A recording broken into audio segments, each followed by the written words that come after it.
Thank you, Lalit. Thank you, Surinder. I think it's a very broad subject, but I'll just focus on a few points, some of which have been touched on before.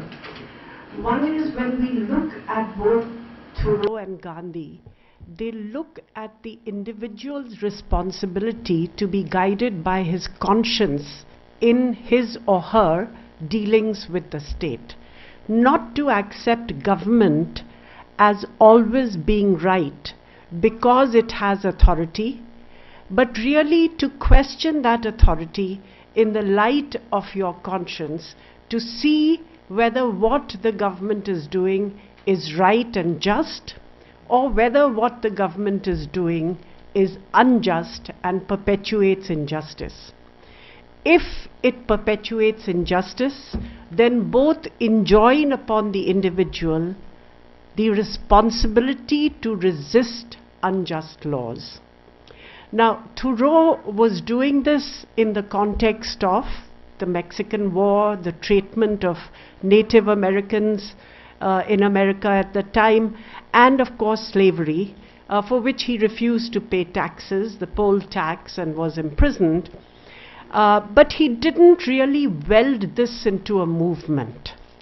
And the reaction from the people in Concord, where he stayed, where he lived, when he was imprisoned for a day, was not as he had expected. In fact, most of them looked at him as a bit of a troublemaker and not really somebody who was upholding a high principle which they ought to embrace. I think the difference between Thoreau and Gandhi was that Gandhi took this principle, welded it into a political movement, because individual protest, in the absence of becoming part of a wider movement, may remain just at that, an expression of conscience by an individual without really amounting to a whole movement for political change. And I think that is where I see the fundamental difference between Gandhi and Thoreau. Thoreau's was very much the focus on the individual without the political organization to make that idea wider, gain wider acceptance. Of course, if you look at Thoreau, I don't necessarily agree with what Surinder says. Yes, in the ultimate, he says that government is best which governs least or governs not at all. But actually what he says is, immediately, I'm not asking for no government. I would settle immediately for better government. Because he recognizes in practical terms that this ideal of having the state wither away, which is almost Marxist in a certain way, leaving it to the individual, is not perhaps within the realm of the practical. So in practical terms, he's willing to settle for better governance immediately. I think Gandhi used some of Thoreau's ideas of civil disobedience. You know, how do you take people who are powerless against the might of the state, against the might of the colonial ruler, and wield them into a force which can bring about change? Because you're looking at an asymmetry of power. The state has its full might, laws, courts, police, the army, weaponry, and here are unarmed people wanting to change. How is it they can address this asymmetry of power when they seek change? And there, I think, in this concept of civil disobedience, that is, not obeying unjust laws, Gandhi found a way to make illegitimate the authority of the state.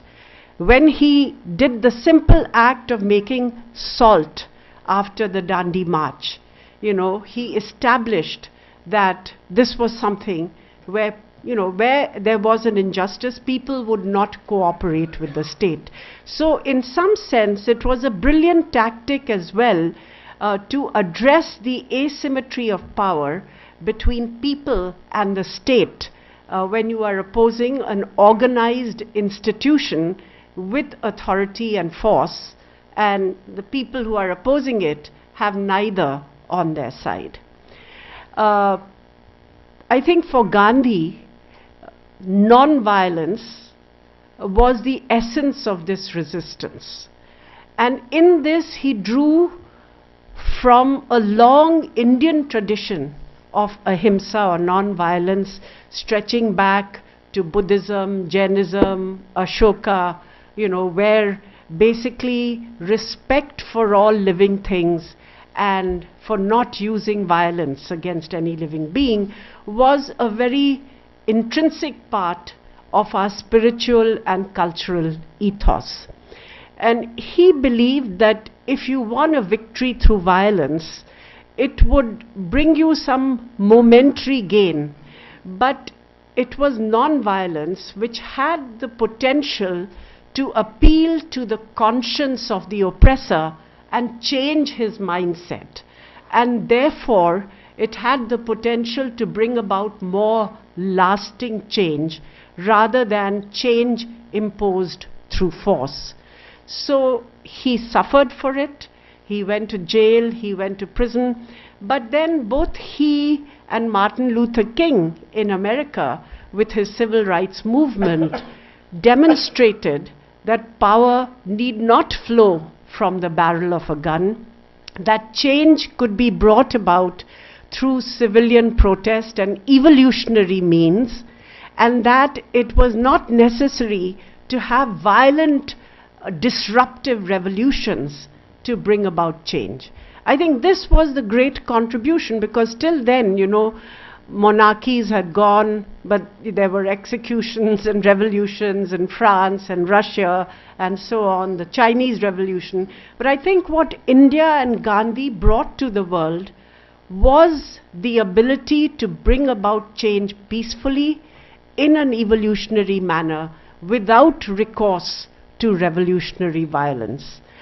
I think the third element, which I would say is very important today, in fact more important today than even when Gandhi espoused it, and that is that when you are seeking to bring about change, and this was mentioned by the previous speaker, the means are as important, if not more important, than the ends. Because Gandhi recognized that if you pursue ends, no matter how noble in themselves, through means which are not noble, then those means will end up actually impacting on the ends themselves and distorting them. So you can see this in each of the revolutions, where the revolutions have eaten up their own. They've all gone through periods of terror, whether it is Robespierre or Stalin or whatever. You've had these periods of terror where the revolution eats up its own children. And this logically flows from the recourse to violence as a means of change. So I think for Gandhi this was extremely important. And today, you see, if you look around the world and you see people who embrace terrorism, people who embrace violence, in fact very casual violence. My wife doesn't bring me a hot cup of tea, so what do? Off with her head. Why doesn't she serve me a better cup of tea? It's as casual as that sometimes. And I am reminded of the phrase that Hannah Arendt used for the Holocaust against the Jews: the banality of evil. It is the sheer casualness with which violence is used which really can mar societies. And I think that is a very, very important principle that we must take from Gandhi, that the means are as, if not more important than the ends. And finally, I think the point that was made here, that to change must also be within yourself and within your society. So when Gandhi was looking at, bringing about an end to colonial rule, he also not only launched the Quit India or non-cooperation movement or the civil disobedience movement, but he also had his constructive program. And the constructive program was very much looking inwards to the changes that India needed to bring about to make freedom meaningful for its people? How do we ensure that those on the margins of society are integrated into society? How do we ensure that a free India does not perpetuate historical, social and economic injustices which have got encrusted in our society? So the abolition of untouchability and so on were very much the recourse to khadi as a means of self-reliant economic development. It was a symbol, was very much a part of Gandhi. And finally, I would say that when we look at these figures, Gandhi or Thoreau or even other political leaders who have gone before, and we put them on a pedestal and we confer sainthood on them, in effect we seek to confine them to a certain moment in time and history. But that is exactly what we should not do, because their ideas are even more relevant today.